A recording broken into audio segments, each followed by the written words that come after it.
Have you ever stopped to think how someone seemingly ordinary can hide such a deep darkness that within days he turns into one of the most feared killers in history?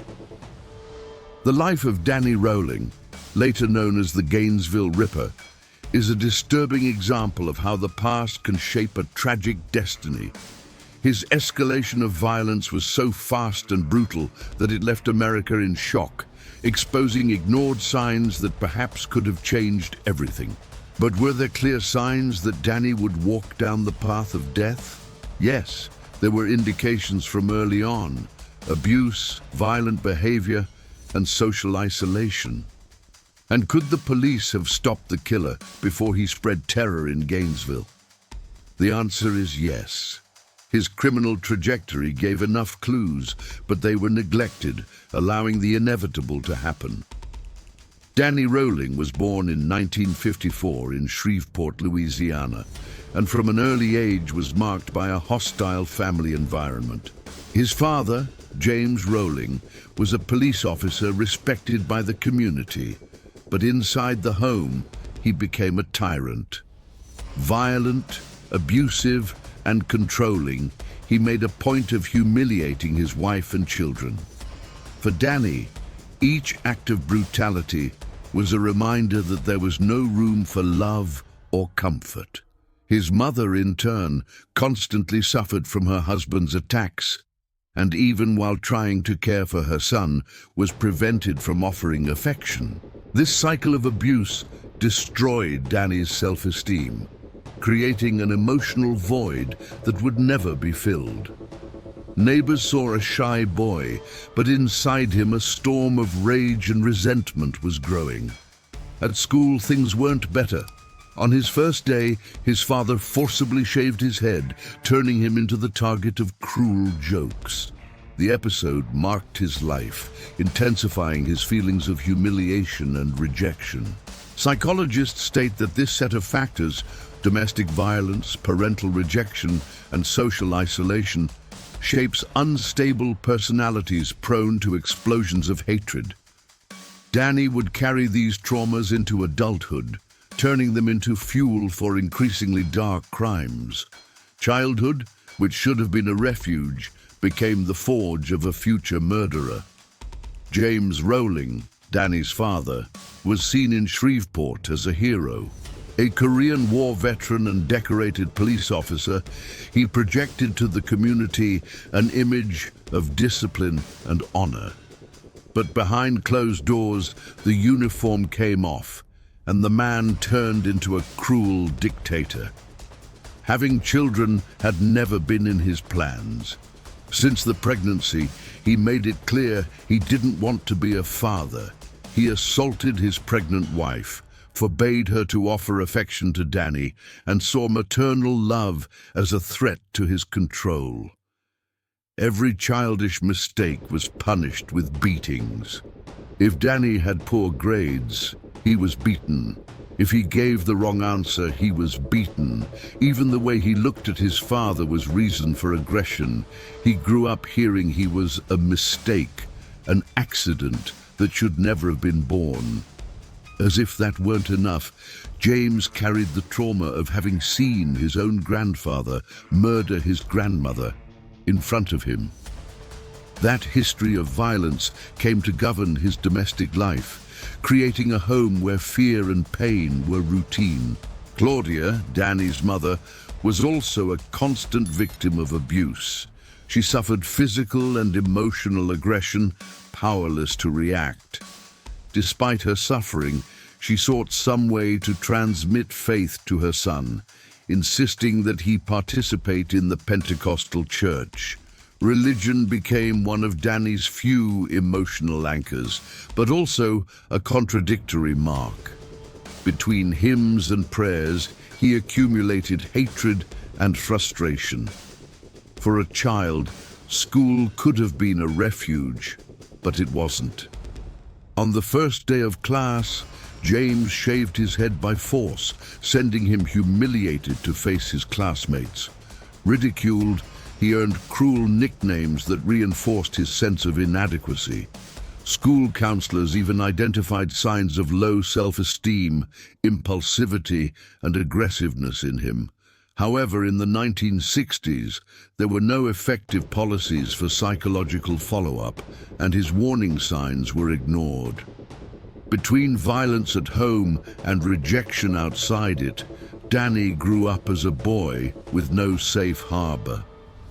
Trapped between the need for his father's approval and the hatred he felt for him, he began to see the world as a hostile place where love and trust didn't exist. It was the beginning of a spiral that would push him into darkness. During adolescence, Danny Rowling carried the emotional scars of a violent childhood. He not only suffered inside his home, but also bore outside the stigma of rejection. Classmates mocked his appearance. Teachers labeled him problematic, and even neighbors saw him as a restless and aggressive boy.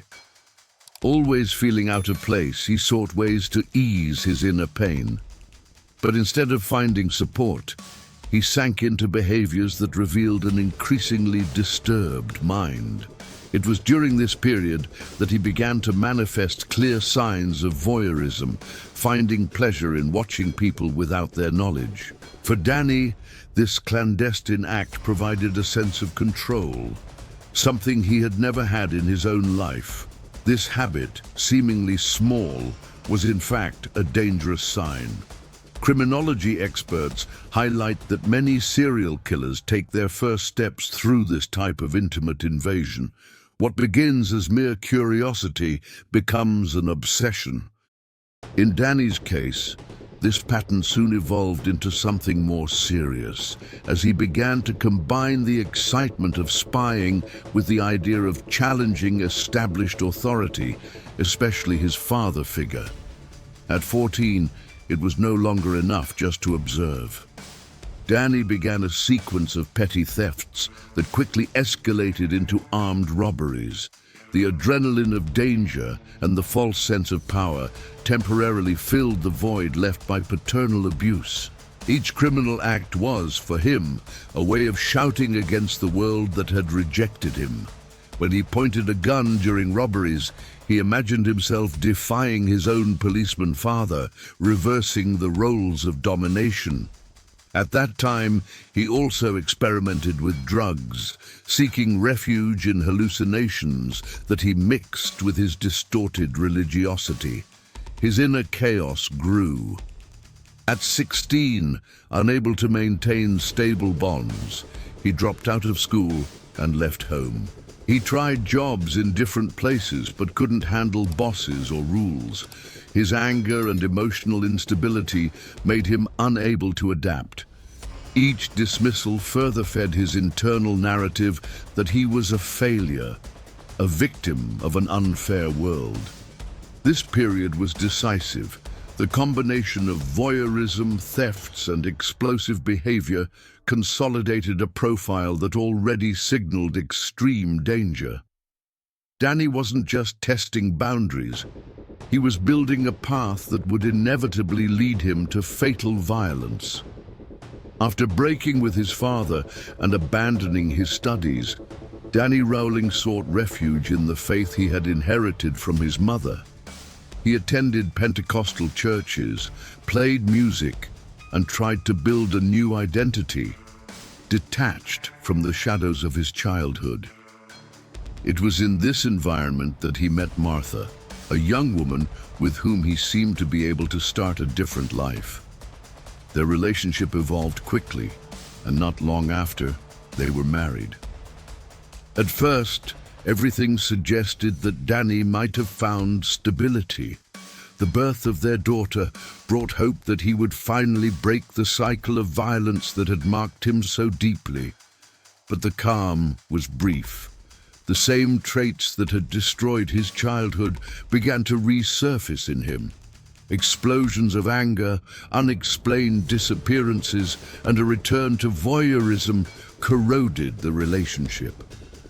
Even as a married man, Danny did not abandon the habit of spying on women through their windows. His unstable behavior, coupled with his inability to hold down jobs, made married life increasingly unbearable. Martha, initially patient, began to realize she was facing a man repeating the very same abuses she had heard about from her father-in-law. The marriage lasted 4 years and ended in 1977 when Danny was 23. Martha filed for divorce after being threatened with death. This separation marked him profoundly. To him, it was yet another rejection, proof that he would never be able to maintain healthy relationships. Losing his marriage and daughter shattered his fragile stability and ignited an even greater hatred toward the world. The night after signing the divorce papers, Danny committed his first rape. He broke into the home of a neighbor he had been watching and attacked her. This act, motivated by vengeance and resentment, became the turning point that signaled his transition from common criminal to sexual predator. From that point on, there was no return. With the end of his marriage, thefts and robberies returned to his daily life. Unable to sustain himself legitimately, he blended the pleasure of violence with the thrill of invading homes. Each arrest followed by release only reinforced his criminal tendencies, creating a pattern of increasingly aggressive recidivism. The divorce was not merely a romantic rupture, but the trigger that accelerated his descent into the abyss. After the divorce, Danny Rowling plunged completely into a life of crime. Petty thefts were no longer enough to feed his rage and fill the void he had carried since childhood. He began committing armed robberies, always with the feeling of challenging his father. Each time he brandished a gun, it was as if he were saying, "Now I'm the one in control." But this behavior led him into a cycle of repeated imprisonments. Every time he left prison, he came out more aggressive. Time behind bars, rather than restraining him, served as a school for new crimes. He met more experienced criminals, absorbed techniques, and above all, strengthened the belief that violence was an environment in which he felt comfortable. For him, prison was not an unbearable punishment, but an extension of the chaotic world in which he had grown up. This vicious cycle of incarceration and release contributed to making him even more dangerous. In 1989, a pivotal episode changed the course of his trajectory. Danny had secured a temporary job in a restaurant, but an argument with the manager led to his dismissal. He believed that everyone was against him, reinforcing his worldview that society persecuted him. This type of mindset, typical of future serial killers, made him interpret any obstacle as a conspiracy. That night, he decided to follow Julie Grissom, a 24-year-old woman he had already been observing. Julie lived with her father, Tom, 55, and her nephew, Sean, just 8 years old. Danny broke into the house, subdued them, and committed his first massacre. Tom was killed in the utility room, Sean was stabbed in the back in the living room, and Julie, after being raped, was murdered in her bedroom. The most disturbing detail was the way he positioned the young woman's body, contorted in a grotesque display. This act marked his definitive entry into the world of serial killing. The Grissom case became his opening work. For the first time, Danny experienced the sense of importance he had always sought. It was as if he had found a new addiction, the pleasure of killing and the need to leave his mark. Violence, once expressed in abuse and robberies, had now reached a new level, and there would be no return. In May 1990, Danny Rowling decided to confront the man he hated most, his father, James Rowling. During a heated argument, James fired a shot into the air to intimidate his son. Danny, consumed by years of accumulated resentment, retaliated with his gun, aiming at his father's head. The bullet struck James, but by a twist of fate, the ammunition was of poor quality. The shot ricocheted off his skull and, instead of killing him, left him permanently disabled. This episode symbolized the explosion of all the rage contained since childhood. For Danny, attempting to kill his father was more than an act of revenge. It was confirmation that his life would no longer have limits. That moment marked the final rupture with any family bond. The sense of helplessness that had dominated him for so many years transformed into a desire for absolute domination. Yet by using a firearm, he revealed something significant. He still feared his father and did not trust his own strength to defeat him in hand-to-hand combat. After the attack on James, Danny fled. With no fixed destination, he wandered from state to state, committing robberies and living in constant instability. It was during this period that he began to develop darker fantasies, mixing violence and religion. He claimed to be visited by evil forces that promised him power in exchange for blood. Convinced that his mission was to take revenge on the world, he decided to seek a new setting where he could both hide and hunt his victims. His destination was Gainesville, Florida, a university town that, at the time, welcomed thousands of students at the start of the semester. There, Danny found the perfect environment: vulnerable youth, predictable routines, and a setting that allowed him to operate without drawing immediate attention.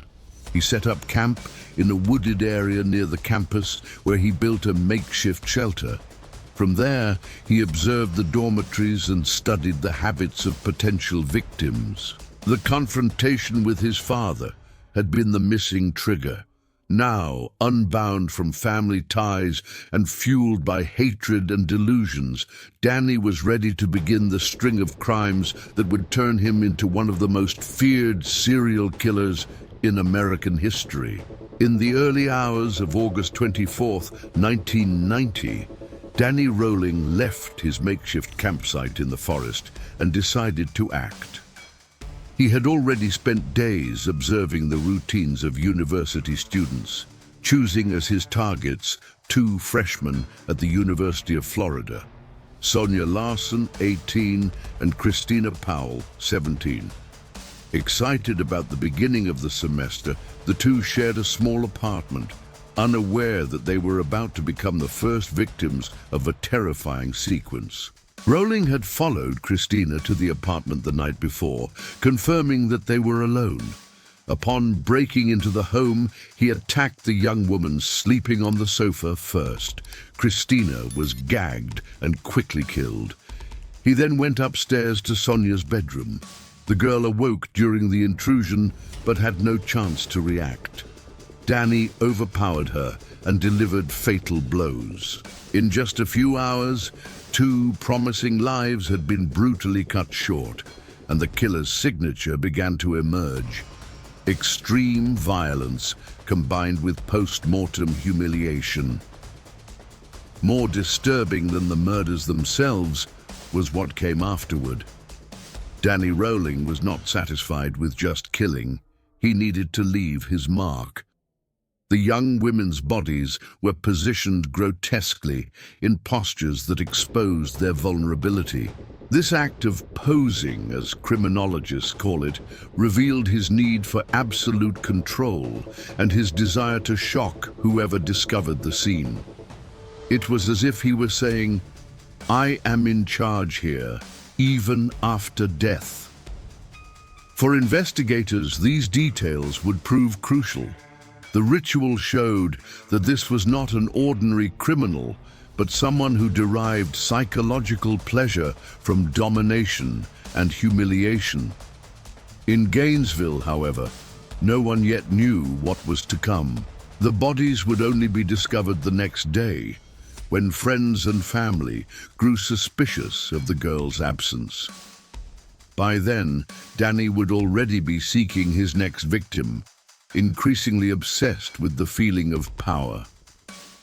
On the day following the double homicide, August 25, 1990, Danny Rowling did not slow down.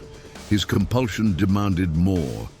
His next target was Krista Hoyt, 18, a student who also worked as a telephone operator at the local sheriff's department. Krista had already caught Danny's attention during his observations in Gainesville. Young, dedicated, and usually alone at home, she fit the profile he sought: vulnerability and predictable routine. Danny broke into the residence during the night, forcing open the glass door in the back. Instead of attacking immediately, he decided to wait in hiding. When Krista arrived, she was ambushed inside her own home. The nocturnal invasion, a method that gave him psychological dominance, was an essential element of his methodology. He subdued her quickly, and as he had done before, turned the attack into a spectacle of power and sadism. After overpowering the young woman, Danny raped and brutally murdered her. But the act itself was not enough. He needed to immortalize the control he exerted over his victims. He decapitated Krista and placed her head on a shelf facing her body. This grotesque, ritualistic staging would horrify even the most experienced investigators. It was more than homicide. It was a message. The macabre posing became Danny's trademark. He not only took lives, but also transformed the bodies into instruments of terror, planning every detail so that the psychological impact would be devastating. Gainesville plunged into a state of panic when the scene was discovered. For the community, it felt like a nightmare straight out of a horror film. For the police, it was clear they were dealing with someone meticulous, with traits of sexual sadism and a thirst for notoriety. The murder of Krista Hoyt marked the escalation of the Gainesville Ripper. With each crime, Danny sought not only to kill, but also to surpass the atrocity of the previous one, increasing the degree of perversity. The cycle was spiraling out of control, and the terror was only beginning. In the early hours of August 27, 1990, Danny Rowling struck again. This time, his destination was the apartment of Tracy Pauls, 23, a law student, and her close friend Manny Taboada, also 23, a medical student. Upon entering the residence, Danny encountered Manny first. Unlike the previous victims, Manny did not give in easily. Physically strong, he tried to fight off the intruder in a desperate struggle. The fight was intense. Manny managed to resist for a few moments, but Danny's determination and unrestrained violence prevailed. After dozens of blows, Manny was killed. The scene reflected not only Danny's brutality, but also his audacity in breaking into homes without even knowing who might be inside. To him, resistance didn't matter. The thirst for blood had already consumed his mind. Tracy, who had heard the struggle in the apartment, locked herself in her bedroom in an attempt to escape. But the fragile door was no barrier for Danny. He broke in and found her in panic. In a chilling moment, Tracy is reported to have asked, "It's you, isn't it? You're him?" To which Danny coldly replied, "Yes, I am." This dialogue, remembered in police records, revealed just how aware he was of his growing notoriety. Tracy was subjected to the same cruel pattern as the other female victims: sexual violence followed by murder. After the crime, Danny once again practiced his ritual of posing, leaving the body in a provocative position. With this fifth homicide in just 4 days, the city of Gainesville collapsed emotionally. Students abandoned dormitories, families rushed to withdraw their children from campus, and the police instituted emergency security measures. The wave of terror had reached its peak. Danny was no longer just a fugitive criminal. He had become the living embodiment of fear in Gainesville. The Ripper not only destroyed lives, but also held an entire community hostage to terror. With 5 murders in just 4 days, Gainesville was thrown into a state of shock. The university community, which had been buzzing with the excitement of a new semester, was plunged into a wave of fear. Students abandoned their dorms and returned to their hometowns. Gun stores reported record sales, and families reinforced their doors and windows like never before. For many, it seemed impossible to carry on with normal life while an invisible killer roamed free. Media coverage intensified the climate of hysteria. Local and national news reported on the Gainesville Ripper, a nickname that quickly spread and heightened the fear. Rumors swirled. Some believed the criminal could be a police officer, a firefighter, or even someone infiltrated within the university. The uncertainty corroded the community's sense of trust.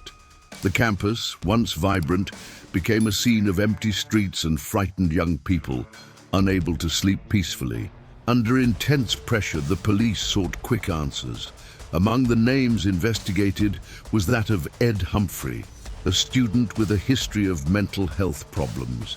Humphrey had been involved in fights, displayed unstable behavior, and bore facial scars from an accident, making him an easy target for suspicion.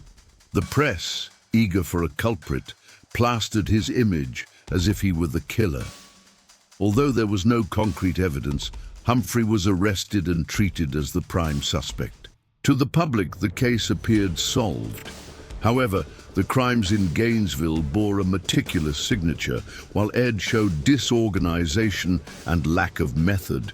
This discrepancy raised doubts among some of the more observant investigators. Even so, his arrest temporarily calmed part of the population, though the real killer remained at large. This mistake revealed how social pressure can push authorities to seek quick fixes, even without solid evidence. While Humphrey endured the consequences of baseless accusations, Danny Rowling remained hidden, feeding on the chaos he had created. Gainesville lived in paranoia, and the hunt for the true killer was only just beginning. As the city remained on high alert, investigators expanded their searches in areas near campus. That was when a patrol discovered a makeshift campsite in a wooded area on the outskirts of Gainesville. At first glance, it looked like nothing more than a vagrant's shelter. But soon, police realized they had found something far more significant. Inside the tent were clothes, a ski mask, weapons, ammunition, and a tape recorder with audio cassettes. The recordings, later analyzed, contained Danny's personal confessions. He spoke about his family, his hatred of his father, and let slip details that clearly revealed he was in the midst of a violent escalation. Furthermore, the items matched descriptions of objects possibly used in the murders. The discovery of the campsite was the first major breakthrough in the investigation. Although there was no certainty yet about the killer's identity, the evidence began to align, pointing to the fact that the Gainesville murderer had a fixed base from which he launched his hunts. Soon after, police received a crucial tip. Danny Rowling had been arrested in another state for armed robberies, crimes that had long been part of his routine before the murders. During cross-investigation, the connection emerged. The belongings found at the campsite were Danny's, and the audio tapes confirmed his link to the crimes. An anonymous tip to Crime Stoppers reinforced the suspicion, noting that the Gainesville murders resembled crimes committed in Louisiana, where Danny was also under investigation. The comparison of profiles and forensic analysis began to consolidate the theory that the same man was behind both series of crimes. The net was tightening. Although he was temporarily in custody for robberies, Gainesville police already had enough reason to believe that Danny Rowling was, in fact, the Gainesville Ripper. The pieces of the puzzle were falling into place, and his final capture was only a matter of time. In 1994, after years of investigation, DNA evidence, and cross-state cooperation, Danny Rowling finally faced trial. Everyone expected a lengthy process, with heated battles between defense and prosecution. But in an unexpected move, Danny stunned the courtroom. On the very first day, he pled guilty to all 5 Gainesville murders, as well as other violent crimes. The room fell silent. There was no longer any doubt about his identity as the Gainesville Ripper. He admitted everything without hesitation, as if he wanted to officially claim the notoriety he had gained. During sentencing, he attempted to show remorse, saying he felt sorry for what he had done. But to prosecutors, victims' families, and even psychologists who had evaluated him, his words were hollow. He was seen as someone who pitied only himself, incapable of showing genuine empathy for the lives he had destroyed. Danny Rowling was sentenced to death. On October 25, 2006, nearly 16 years after the crimes, the sentence was carried out at Florida State Prison. Until the very end, he maintained the contradictions that had defined his life. Moments before the execution, instead of offering last words, he sang a religious hymn he had composed, as if seeking spiritual redemption after a life marked by violence.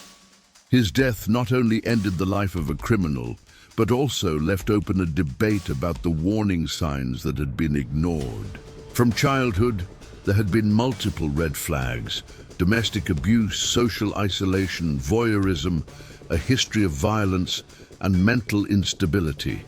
Many of these signs were visible, but never properly addressed. Experts affirmed that if there had been adequate intervention, perhaps dozens of lives could have been spared. In the end, Danny Rowling killed 8 people over the course of his life, spreading terror in different communities. For some, he was the product of a traumatic childhood and a society unprepared to deal with behavioral disorders. For others, he was nothing more than a cold-blooded killer who consciously chose to walk the path of darkness. Either way, his story remains one of the most disturbing chapters in American criminology, a reminder that evil can grow in the shadows of negligence.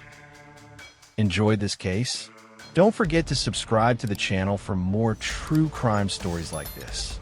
Drop a comment and let us know where you're watching from. We love seeing how far our stories travel. Hit the like button to support our work and share this video with fellow true crime fans.